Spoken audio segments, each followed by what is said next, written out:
রে bro is back. আরে শালা রে, এইটা প্রত্যেক ম্যাচে কেমনে করতেছে রে ভাই? গাইজ অন্য কোনো দিকে না তাকিয়ে তোমরা যদি আমার ভিডিওর দিকে তাকাও তাহলে দেখতে পারবে আমার লবিতে রয়েছে তিনটা ভিভেজ প্লেয়ার। আর এই তিনটা ভিভেজ প্লেয়ারকে নিয়ে আজকে আমি ম্যাচ মেকিং করতে যাচ্ছি ওয়ান এন্ড অনলি ক্রুল গেমিং এর সাথে। তবে এখানে একটা দুঃখের বিষয় হলো আমার আইডিতে ভিভেজ না থাকা এই তিনটা ভিভেজ প্লেয়ার কিন্তু আমাকে এই ম্যাচে বানিয়ে দেয় জোন পুশার। তো কোই বাত নেই, একদিন হামকো ভি ভিভেজ মিলেগা। আর ওই দিন এই তিনটা ভিভেজ প্লেয়ারকে দিয়ে কিন্তু আমরা জোন পুশ দেবো এন্ড রিভেঞ্জ নিব। অন্যদিকে রিভেঞ্জ নেওয়ার কথা শুনে গেরিনা চাচাই দ্রুত আমাদেরকে ঢুকায় দেয় ম্যাচের মধ্যে। আর তোমরা শুনলে অবাক হবা যে এই ম্যাচের মধ্যে ক্রুল গেমিং ভাইয়ের সাথে সাথে কিন্তু আরো পড়ে যায় ভিভেজ অপু ভাই ও তাবাসুম গেমিং, এন্ড তাদের সাথে কিন্তু পড়ে যায় আরো বেশ কয়েকজন নন ভিভেজ কন্টেন্ট ক্রিয়েটর। আমার টিমেও কিন্তু রয়েছে তিনটে ভিভেজ প্লেয়ার, এন্ড সবকিছু মিলে গাইস বুঝতেই তো পারতেছো এই ম্যাচের মধ্যে আমরা দেখতে পারবো যে একবার এই ভিভেজ ওই ভিভেজকে মেরে দিল, আবার ওই ভিভেজ এই ভিভেজকে মেরে দিল। সর্বোপরি আমরা দেখতে চাই ক্রুল গেমিং কয়টি ভিভেজকে মারতে পারে। আর হ্যাঁ গাইস, তোমরা যারা এখনো ভিডিওতে লাইক করো নাই তারা এই ভিডিওতে 1000 লাইক করে দিও, এন্ড অবশ্যই পেজে ফলোটাও দিয়ে দিও। আর তোমরা যারা আমার সাথে অ্যাড হতে চাও তারা ভিডিওটাকে শেয়ার করে কমেন্টে তোমাদের আইডি কোড দিয়ে দিও, কেননা আমি কিন্তু সবার কমেন্টে রিপ্লাই দিয়ে থাকি। তো এই ম্যাচে আমি যেহেতু জোন পুশ দিচ্ছিলাম তাই আমি কিন্তু নাইমা যাই ম্যাপের এক চিপার মধ্যে, যদিও বা চিপা চাপার মধ্যে নামার আমাদের কোনো অভ্যাস নাই, কিন্তু কি আর করার, এই ম্যাচে যেহেতু আমাদেরকে জোন পুশার বানাই দিল তাই কিছু তো আর করার নাই। আর যাই হোক, এখান থেকে কিছুটা লুট নেওয়ার পর আমরা উঠে যাই গাড়িতে, এন্ড এই জায়গায় আমরা হয়ে যাই গাড়ি বাবা। আসলে জোন পুশারদের নামের কোনো অভাব থাকে না, কেউ ডাকে গাড়ি বাবা, কেউ বলে জোন বাবা, আবার কেউ বলে গাড়ি ফাইটার, জোন ফাইটার। এক কথায় জোন পুশারদের পাওয়ারই অন্যরকম। এদিকে পাওয়ারের কথা বলতে গিয়ে দেখি যে ক্রুল গেমিংও কিন্তু তার পাওয়ার দেখানো শুরু করে দিল,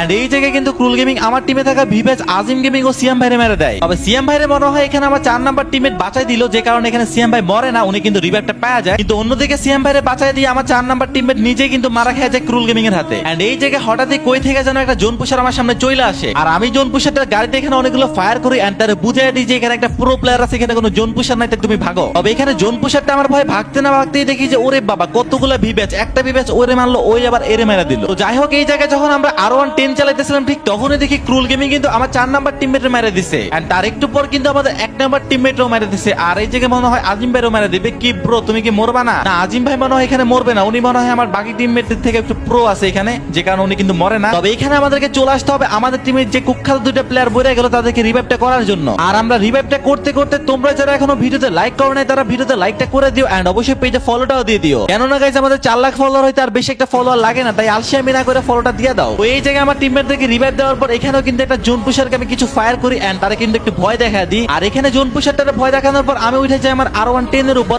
এন্ড R110 এর উপর উঠে যাওয়ার পর আমি চলে আসি সিয়াম ভাইয়ের এখানে। কিন্তু সিয়াম ভাইয়ের এখানে আসার পর দেখি ওমা চারোদিকে দেখি শুধু প্লেয়ার আর প্লেয়ার, এই জায়গায় তো আমার এই মেরে দিব। তবে আমার মারার আগে দেখি সিয়াম ভাইরে মেরে দিছে। তো যাই হোক, আমি এত সহজে মরতে চাই না, কেননা এই ম্যাচটা কিন্তু আমি জোন পুশ করে বুয়া করবো, এটা হচ্ছে আমার টার্গেট। কিন্তু একটা হাস্যকর ব্যাপার হলো এটাই সত্যি যে এই জায়গায় কিন্তু আজিম ভাই ক্রুল গেমিং রে মেরে দিছে। আর হাস্যকর ব্যাপার বলার কারণ হলো যে এই ম্যাচের মধ্যে কিন্তু আমার টিমে থাকা 3টা ভিভেজ প্লেয়ার উড়া ধুরা মার খেয়েছিল ক্রুল গেমিং এর হাতে। তো যাই হোক, এতবার মার খাওয়ার পরেও একবার হলো তো মারতে পারছে, এটাই অনেক। তো এই জায়গায় কিন্তু আমার 3টা টিমমেটই মরে গেছে, এন্ড আমি কিন্তু তাদেরকে রিভাইভ করতে চলে আসি এখানে। আজকে আপনাদের সাথে পরিচয় করে দিব বিশ্বস্ত একটি গেমিং প্ল্যাটফর্মের সাথে, যার নাম বেট অন গেম। গেমিং দুনিয়ার একটি নতুন ধারার নাম। Aviator, Crazy Time, Monopoly, Crystal, Coinflip, Sweet, Bonanza, poker, short. আপনি ইভেন স্পোর্টস সিলেকশনে লাইভ স্ট্রিম করতে পারবেন এবং আপনার প্রিয় সকল গেমগুলো এখানে উপভোগ করতে পারবেন। স্ট্র্যাটেজি আর স্কিল মিলিয়ে আপনি লিখতে পারেন আপনার নিজের জয়ের গল্প, গড়ে তুলতে পারেন নিজের জয়ের রাজ্য। বেট অন গেম দিচ্ছে বিকাশ নগদ, রকেট এবং অন্যান্য ইজি এবং সিকিউর পেমেন্ট মেথড ব্যবহার করে মিনিটে ডিপোজিট এবং উইথড্র করার সুবিধা। যে কোনো প্রয়োজনে আপনি পেয়ে যাবেন 7 দিনে 24 ঘন্টা কাস্টমার সাপোর্ট সুবিধা। আমার দেওয়া প্রোমো কোড এবং কমেন্ট বক্সের লিংক ব্যবহার করে এখনই রেজিস্ট্রেশন করুন এবং জিতে নিন প্রথম ডিপোজিটে 100% পর্যন্ত ওয়েলকাম বোনাস এবং 11,000 টাকা পর্যন্ত বোনাস প্লাস ফ্রি স্পিন পান এবং পুরো সপ্তাহ জুড়ে ক্যাশব্যাক অফার, যা নিশ্চিত করবে স্মার্ট গেম প্লে। তাহলে আর দেরি কিসের, বেট অন গেমে এখনই যোগ দিন, খেলুন, জিতুন, রিপিট করুন এবং অভিজ্ঞতা নিন নতুন ভাবে। খেলুন স্মার্ট, জিতুন আরো বেশি। তো এই জায়গায় জোনের বাইরে থেকে এত কষ্ট করে রিভাইভ দেওয়া কিন্তু কোনো লাভ হয় না, কারণ আমি জোনে ঢোকার আগে আমার 2টা টিমমেট কিন্তু এখানে মরে যায় অপু ভাইদের হাতে। কিন্তু কই বাত নেই গাইস, জব তক হাম হে তব তক হামারা টিমমেট বাঁচেগা। কিন্তু তোমরা যদি আমার এরকম ভয়ানক হিন্দি না শুনে এইদিকে ম্যাপের দিকে লক্ষ্য করো তাহলে দেখতে পাবা এই জায়গায় কিন্তু আমরা একটা সুন্দরী চাচিকে গাড়ি দিয়ে উড়াইয়া দিই। কিন্তু চাচির কিলটা নেওয়ার জন্য এখানে আমরা নামি না, কারণ জোনে অনেক বেশি হেলথ কাটতেছিল, যে কারণে আমরা চলে আসি জোনের ভিতর। ম্যাচের এই মোমেন্টে দেখি ওমা আমার টিমের 3টা প্লেয়ার কিন্তু মরে গেছে আবারও, এন্ড এখানে কিন্তু আমি রিভাইভ করতে চলে আসি, কিন্তু আমার কাছে বেশি টোকেন না থাকে, আমি শুধুমাত্র একজনকে নামাতে পারি। তবে সেটা কিন্তু বড় কথা নয়, বড় কথা হলো যে এইটা যে আমি তো এই ম্যাচে জোন পুশ দিচ্ছিলাম, কিন্তু মেডিকেট কই, আমি দেখি সব জোন পুশের কাছে উড়া ধরা মেডিকেট থাকে। অন্যান্য জোন পুশারদের কাছে কিন্তু লাস্ট জোনও দেখি যে 20 থেকে 30টা মেডিকেট থাকে, এন্ড তারা কিন্তু রিভাইভ দেওয়ার জন্য চলে আসে ছোট্ট একটা জোনে। তো যাই হোক গাইস, একদিনের জোন পুশারের সাথে পার্মানেন্ট জোন পুশারদেরকে মিলে কোনো লাভ হবে না, কেননা পার্মানেন্ট জোন পুশাররা কিন্তু অলওয়েজ জোন পুশ করতে করতে অভ্যস্ত। তাছাড়া আমি খেলি পিসিতে, আর পিসিতে কিন্তু গাড়ি চালানোর সময় গাড়ির হ্যান্ডেল গুলা,